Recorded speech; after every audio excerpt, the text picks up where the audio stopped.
Hello student, आपका हमारे इस क्लास 12 के फिजिक्स क्लास में बहुत बहुत स्वागत है। उम्मीद करते हैं आप लोग बहुत अच्छे होंगे।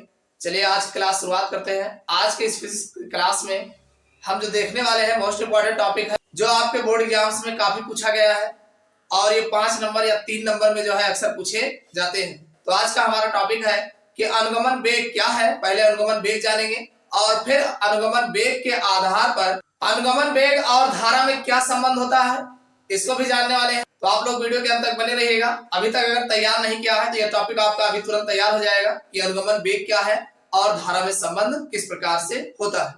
देखो बच्चों, अगर हम बात करें अनुगमन वेग की तो अनुगमन वेग वह वेग होता है जब किसी चालक के सिरों पर विभवांतर लगाया जाता है तो चालक में इलेक्ट्रॉन्स जो होते हैं एक सिरे से दूसरे सिरे की ओर वो स्थिर धन आयनों से हमेशा टकराते रहते हैं।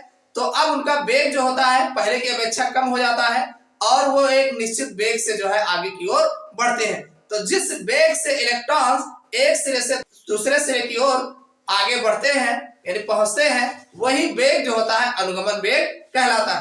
अनुगमन वेग को ही अपवाह वेग भी कहा जाता है। कौन सा वेग कहा जाता है? अपवाह वेग भी कहा जाता है। इसको अपने दिमाग में फिट कर लीजिएगा।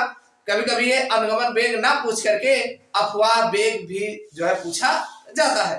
तो एक चीज समझ में आ गया होगा कि अनुगमन वेग होते क्या है कि जब किसी चालक के सिरों पर विभवांतर लगाया जाता है तो चालक के इलेक्ट्रॉन्स एक सिरे से दूसरे सिरे तक जिस निश्चित वेग से गतिमान होते हैं उसे चालक का अनुगमन वेग कहा जाता है। इसे अपवाह वेग भी कहा जाता है और इसे वीडी से प्रदर्शित किया जाता है। समझ में आ गया होगा कि अनुगमन वेग क्या है। अब चलिए देख लेते हैं अनुगमन वेग तथा धारा में किस प्रकार का संबंध होता है। देखो बच्चों, मान लीजिए कि चालक की लंबाई L है। मान लिया कि हमारा जो चालक है ये हमारा कोई चालक है और ये जो चालक है इसकी लंबाई जो है L है, यानी ये चालक की लंबाई कितना है?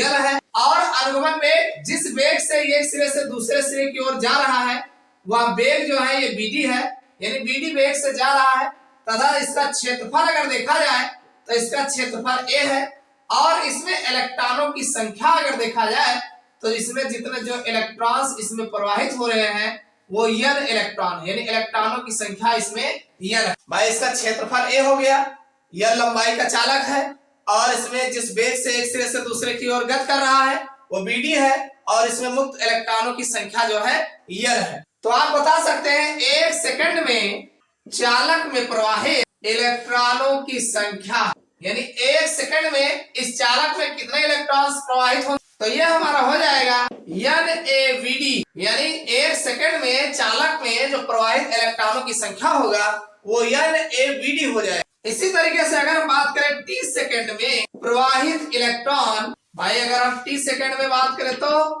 यह हमारा बन जाएगा NaVD T हो जाएगा। भाई NeAVD T हो जाएगा। भाई NaVD था, अगर एक सेकंड में T सेकंड में अगर देखेंगे T भी लगा देंगे। एक चीज आप जानते हैं Q बराबर Ne होता है। क्या होता है? Q बराबर Ne। तो अगर हम यहाँ पर तो ये जो इलेक्ट्रॉन्स हैं संख्या जो है इलेक्ट्रॉनों की संख्या N है तो यहाँ पर N अगर लगाएंगे तो Q बराबर हमारा आ जाएगा। इसकी वैल्यू जब रखेंगे तो NaVD T रहेगा ही रहेगा और ये बाहर जो है E हो जाएगा। इतना समझ में आया नहीं? भाई इलेक्ट्रॉनों की संख्या पूछ रहा है कितना है नंबर ऑफ इलेक्ट्रॉन, तो NaVD होगा, भाई N से गुणा हो जाएगा। इसी तरीके से T सेकंड में प्रवाहित करने को कह रहा है तो T भी हो जाएगा। Q बराबर N होता है तो ये आपका N की वैल्यू इतना है, उठा के रख दोगे तो इतना आ जाएगा। अब आप बताइए चालक में प्रवाहित धारा, तो धारा के लिए I बराबर आप जानते हैं Q/T होता है। भाई प्रवाहित धारा I बराबर Q/T होता है। अगर आप Q की वैल्यू भाई इतना है, इसको उठा के रखेंगे NaVD/T हो जाएगा। आपको पता है ये T से T कट जाएगा तो आपका I बराबर आ जाएगा, क्या आ जाएगा? N। भाई यहाँ पर E है तो E यहाँ पर भी रहेगा तो N और इसको E लिखेंगे फिर AVD हो जाएगा, यानी I बराबर जो हमें धारा मिल जाएगा NeAVD जो है प्राप्त हो जाएगा। समझ में आया कि नहीं? देखो कुछ नहीं करना है, सर्वप्रथम माना चालक की लंबाई L है, अनुगमन वेग BD है तथा क्षेत्रफल A है इलेक्ट्रॉनों की संख्या n है, इतना तो आपको पता है। तो 1 सेकंड में चालक में प्रवाहित इलेक्ट्रॉनों की संख्या जो होगी, कितने इलेक्ट्रॉन्स प्रवाहित हो रहे हैं, वो हमारा NaVd हो जाएगा। भाई इलेक्ट्रॉन्स, नंबर ऑफ इलेक्ट्रॉन्स हो गए, क्षेत्रफल हो गया, और जिस वेग से बह रहा है Vd हो गया।